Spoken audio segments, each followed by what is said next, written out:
Good morning. Good morning, loves. Welcome back to Bookeemonsters. My name is PK. Each week we look at new releases that are coming out this week. And we start with mysteries on Mondays and work our way through fantasy, sci-fi, romance, some regular fiction, cozy mysteries, etc., etc. So for the next 25 minutes, we're going to look at some mysteries today. Good morning, Mary. Happy Monday. You're back from your show. Good. I'm very happy with the results. On the downside, caught a cold from my great-grandson, and he has only been in preschool 2 days. Oh, they're just a little bug farm is what those, but they've got to. They got to build up the immunities. The bad thing is they share it. Oh, take good care of yourself. Got through Ophelia with no damage. Oh, good.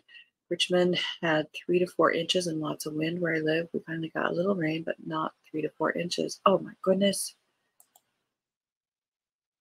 Another one down, right? Good morning, Cajun. Back to work tomorrow. Ugh. Well, I'm back to work today. Let's see. Did anything happen for me this weekend? We had power outage. I think a transformer blew. That was exciting. And they were out working at it at 3 in the morning. Luckily, it happened on a Saturday night instead of last night. Messed up all the alarm clocks and stuff. I finished Marriage Can Be Murder by Emma Jameson. This was published in 2014, but it was re-released as, let's see if it'll let me do that, Bones in the Blackout. So, but I really like this one because the main female character this is set in 1939, just as World War II is starting, and it's set in Cornwall, and it's about a doctor, Dr. Benjamin Jones, as it says, Bones here, but the female character lead, shall we say, co-character, is 6 foot tall and has attitude to go with it. She reminds me, I've mentioned, of the actress Gwendolyn Christie, who was in Game of Thrones playing Lady Brienne. I really liked that character. She was really fantastic. I gave it 4.5 stars, I think. Be bopping around. So I'm currently reading. I'm still listening to Killers of a Certain Age. That one's not going fast because I'm listening to the audiobook and I only listen to it really in the car. I started Heartless by Elsie Silver, second in the Chestnut Springs series. I'm hopefully going to finish that today. And then I started, finally, Network Effect by Martha Wells. This is 5th, I think, in the Murderbot series, which I also absolutely love. This week starts one of another Sarah at Bookish Knitter's 1,000 Pages Read Challenge that I am participating in. And I wanted to start out strong. The main book I'm going to be reading this week comes out tomorrow, which we will get to, and that one is 960 pages. So I hopefully won't have any problems with that. Enjoy your day off, indeed, and yeah, feel better. Love GBB on Pride and Prejudice on Facebook. Mr. Darcy could come to my house, especially, yes. Oh, the wet shirt scene. That's my favorite Pride and Prejudice version. I do prefer that. Tea, chicken soup, stuff like that. Lots of rest. Good books. All right, let's jump into the new releases. Surprisingly, BookRiot.com only has 3, which I know is wrong because I have 3 mystery books coming out tomorrow, and none of them are these, but we'll start here. Oh, oops. Come on now. All right. Case of the Blues, a cheese shop mystery by Corina Moss. What in the blue blazes is happening in Yarrow Glen now? Cheesemongers from across the Northwest have come to the Sonoma Valley for the Northwest Cheese Invitational. As owner of the local cheese shop Curds and Way, Willa Bauer loves it. The event showcases custom cheese creations, and it's the perfect time to gather with old colleagues to honor her former boss, the late and great cheese legend, Max Dumas. Dumas. Or if you're familiar with the commercial, you know. He was famous for journeying into the wild blue yonder to where he aged his award-winning custom church blue. Only Max knew the recipe and location to his beloved cheese, and many are eager to have these revealed at his will reading. But instead of naming someone to inherit his cheese and its secrets, Max stuns everyone with one cryptic clue. When a fellow cheesemonger dies under mysterious circumstances, the one they all thought would get the secrets to Max's prized possession, everyone falls under suspicion.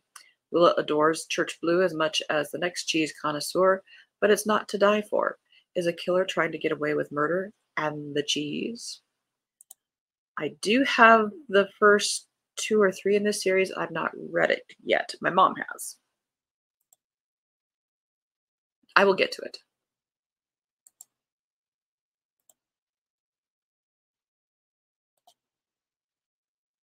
Yes. Oh, I will finish it this week. Same. I have 4 books pre-ordered for tomorrow, and it's not any of those, though I do want to read The Case of the Blues, indeed. Hi, Storm. Good morning. Thank you for coming. We are looking at mysteries, or the mysteries, the limited choices here. We'll jump to the cozies here in a second. The Changing Man by Tommy Oyamakinde. I'm going to say that wrong. I apologize. It's a young adult mystery thriller.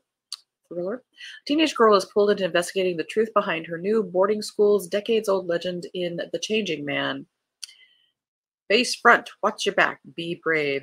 If it was left to her, Ife Adebola wouldn't be starting at Nethercott School because despite her being in the Urban Achievers Scholarship Program, her parents can barely afford the tuition.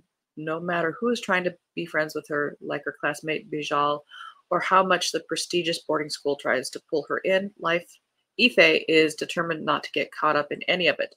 But when another student, Malika, begins acting strange, Ife can't help but wonder if there's more going on at Nethercott than she realizes.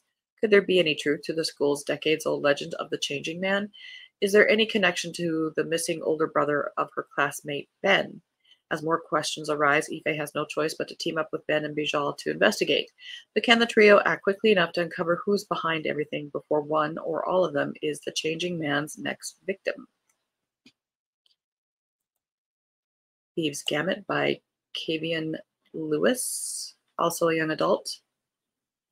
The Inheritance Games meets Ocean's 11 in this cinematic heist thriller. At only 17 years old, Ross Quest is that the grandson of Johnny Quest? Is already a master thief, especially adept at escape plans, until her plan to run away from her legendary family of thieves takes an unexpected turn, leaving her mother's life hanging in the balance.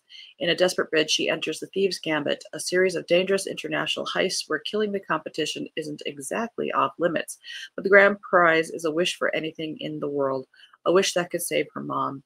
When she learns 2 of her competitors include her childhood nemesis and a handsome, smooth-talking guy who might also want to steal her heart, winning the gambit seems trickier than she imagined. Ross tries her best to stick to the family creed, trust no one whose last name isn't Quest. But with the stakes this high, Ross will have to decide who to con and who to trust before time runs out. After all, only one of them can win. All righty. They say that's the only 3. They are wrong. I'm going to jump to this one because I'm going to start closing tabs as I go here. I know this one is coming out. This is 7th in the Rexford and Sloan series. If you like Veronica Speedwell, this is, and you're caught up on that series or need to have something in between, this is a good series to read. Very much like that. This is called Murder at the Merton Library. It's by Andrea Penrose. Responding to an urgent plea from a troubled family friend, the Earl of Rexford journeys to Oxford only to find the reclusive university librarian has been murdered and a rare manuscript has gone missing. The only clue is that someone overheard an argument in which Rexford's name was mentioned. At the same time, Charlotte, working under her pen name A.J. Quill, must determine whether a laboratory fire was arson if it's connected to the race between competing consortiums to build a new type of ship, one that can cross the ocean powered by steam rather than sails, with the potential to revolutionize military power and world commerce. That the race involves new innovations in finance and entrepreneurship only adds to the high stakes, especially as their good friend Kit Sheffield may be an investor in one of the competitors.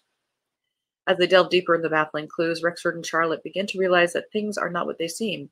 An evil conspiracy is lurking in the shadows and threatens all they hold dear, unless they can tie the loose threads together before it's too late. I do like this series. It's set in Regency time period, but it's not a Jane Austen type of Regency. It's the beginning of the Industrial Revolution and scientific discovery Regency, which is why I really, really like it. All right. So I do recommend that series, but start at the beginning. Okay, they are this site. This is booktipper.com. Has at least some of the ones that are supposed to be released this week. We're saying hi, hi, hi. I can't wait to get the new Rexford and Sloan book. I know, I just love. We are reading twins. Okay. We'll start over here. 12 Months to Live by James Patterson and Mike Lupika. Oops. Oh, I guess we'll start over here. Yeah, let's just go in this order because it's easier. So this is the one that I'm going to be starting tomorrow. I do have the Kindle version coming, and that will show up at 10 o'clock tonight for me. Midnight on the day of release, but 10 o'clock my time. So this is The Running Grave. It's by Robert Galbraith, which is J.K. Rowling's pseudonym.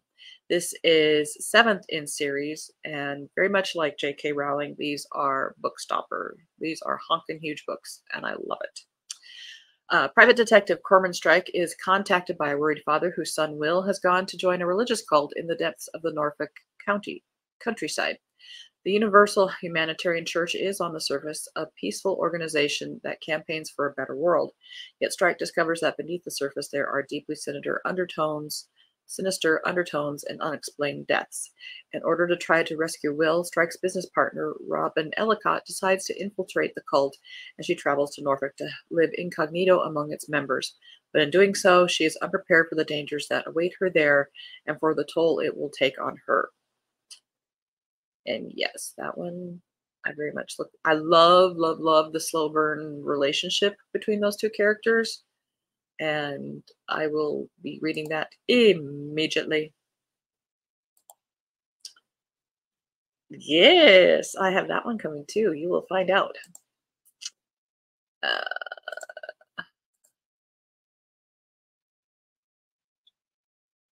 Trader's Gate by Jeffrey Archer, a big name in mystery. 24 hours to stop the crime of the century. The race against time is about to begin.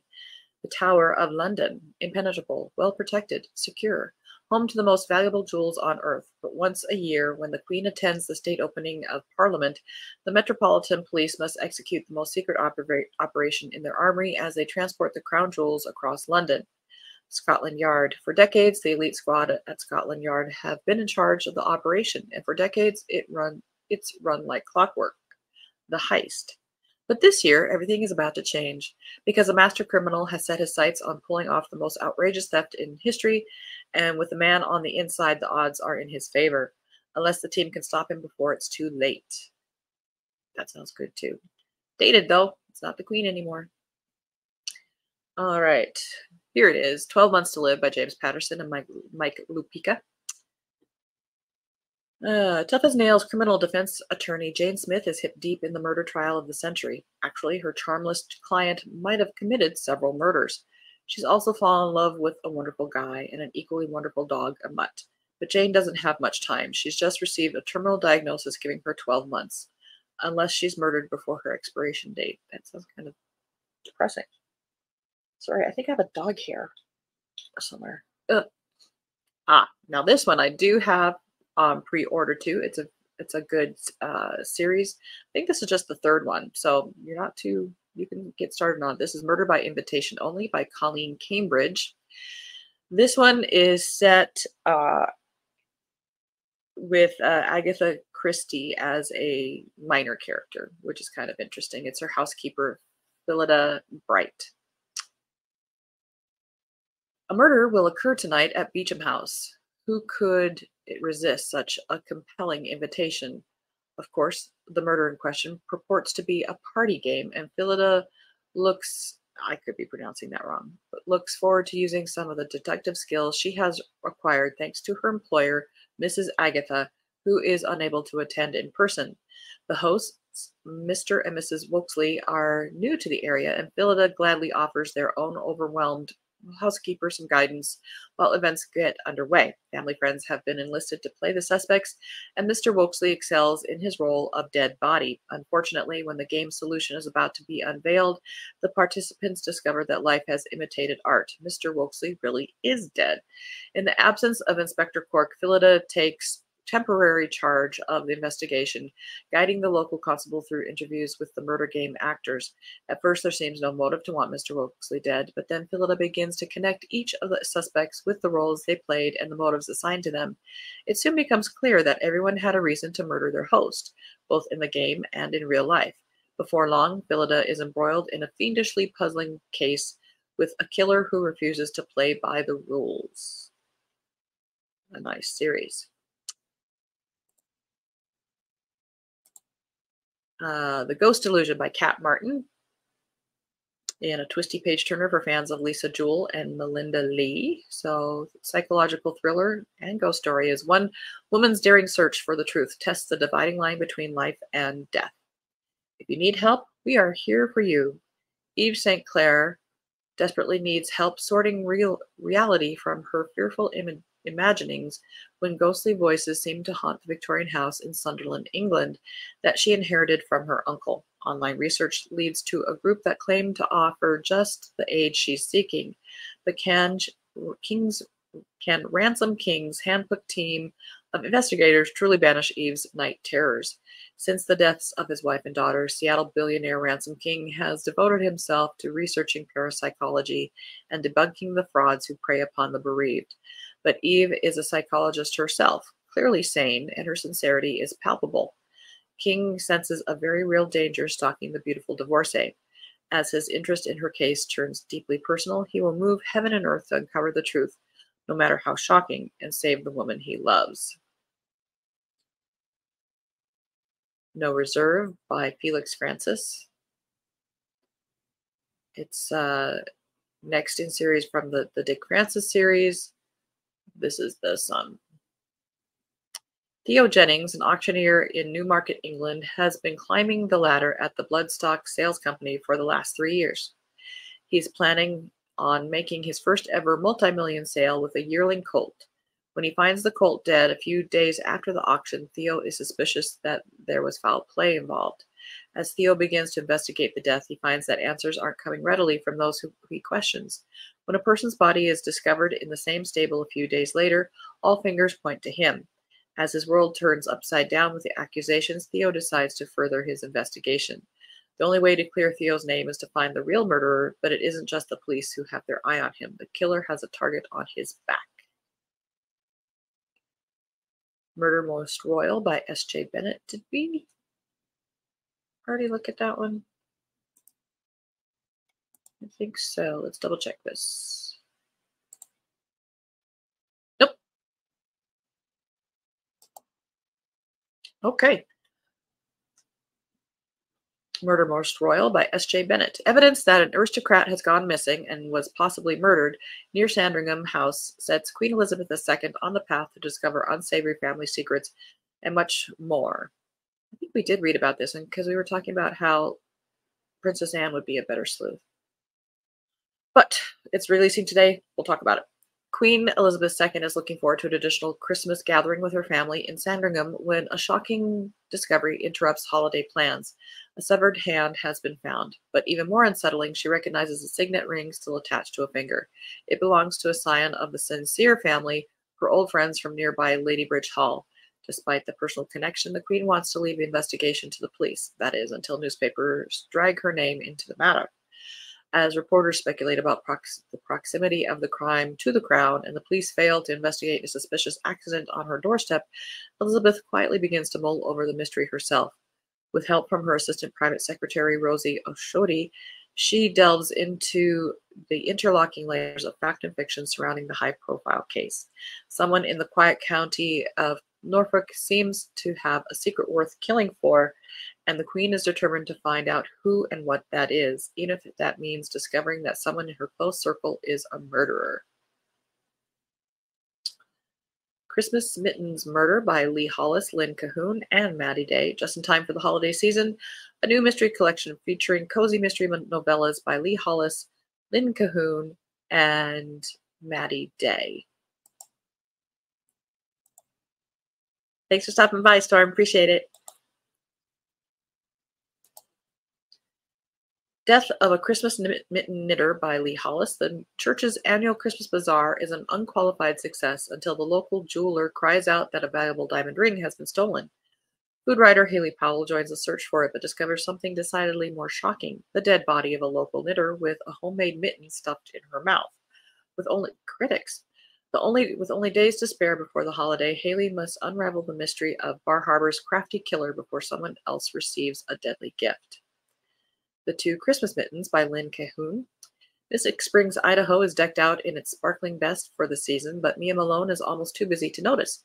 Taking a second job at the lodge to save Mia's morsels doesn't leave her much time for festivities until she finds a dead body near one red mitten in the snow outside the lodge during the holiday party.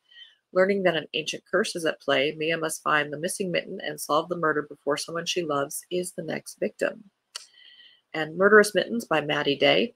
A quiet Christmas in Colinas, California, as her twin sister's charming B&B is exactly what Cece Barton needs during the holiday hustle of Los Angeles. But the morning after a lovely evening at the local wine bar, Cece learns that the bar's proprietor, who sells mittens in her spare time in California, has been found dead, hit on the head with a bocce ball nestled in one of the mittens she sells as a sideline. With her horrified twin, one of the main suspects, can Cece unmask the merry murderer before this becomes a holiday from hell? So those are 3 names in Cozy Mysteries if you want to give them a try. And we are out of time again. I love those holiday novella collections. 3 of my favorite. Oh, yeah. Fantastic. And, to get a taste, if you haven't read, maybe you read one of those authors, but then these others are ones that you might be discovering. Oh, it was a Farm to Folk. I think it must be in the Kitchen Witch novella. Okay. Well, I definitely have my books already purchased for it, but I must be in a mystery mood because a lot of these were sounding very good to me. That's why I love doing this. Well, it is Monday. Gotta head to work, but on the way I have to stop and pick up some groceries. I have to get the mail. We have a truck coming. Have a good day, all. I'll watch a replay rest of the week. Oh, I appreciate that so much. If you like what you see, please hit the like button, hit subscribe. Announcements. I have reading sprints tomorrow night at 6:05 p.m. Mountain Time, 8:05 Eastern. That'll go for 2.5 hours. I am doing the shows every morning, Monday through Friday. Tomorrow will be romances and maybe some cozy mysteries if we have time, because there's always a lot of cozy mysteries. Tonight, if you want to do some reading sprints, it's on Lee's channel, Dark Roots Creations. That starts at 5 Mountain Time, 7 Eastern Time. I usually listen in on my drive home for the first part. I hope you have a wonderful day.